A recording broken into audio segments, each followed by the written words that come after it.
চলেন তাহলে আপনাকে পৌঁছে দিই। ঠিক আছে তাহলে, আই গেস আমাদের জার্নি এখানেই শেষ।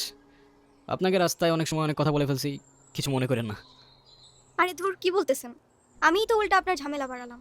আরে প্যারা নেই, চিল। আচ্ছা আপনার বয়ফ্রেন্ড কই, ও আসে নাই? আসছে হয়তো। আচ্ছা, আপনার ফোনটা একটু দেন তো। শিওর। হ্যালো। কি হয়েছে, তুমি কল ধরতেছো না কেন? আমি স্টেশনে এসে দাঁড়ায় আছি। তুমি কই? তুমি চলে আসছো? আসলে একটা প্রবলেম হয়ে গেছে বুঝছো। প্রবলেম মানে? কি হয়েছে? আসলে দেখো, আমি বাসায় সব জানাইছি, তো আম্মু বলতেছে যে মেয়ের বাপ মায়ের পরিচয়টাই নাই, সে মেয়ের আমি ঘরে তুলতে পারবো না।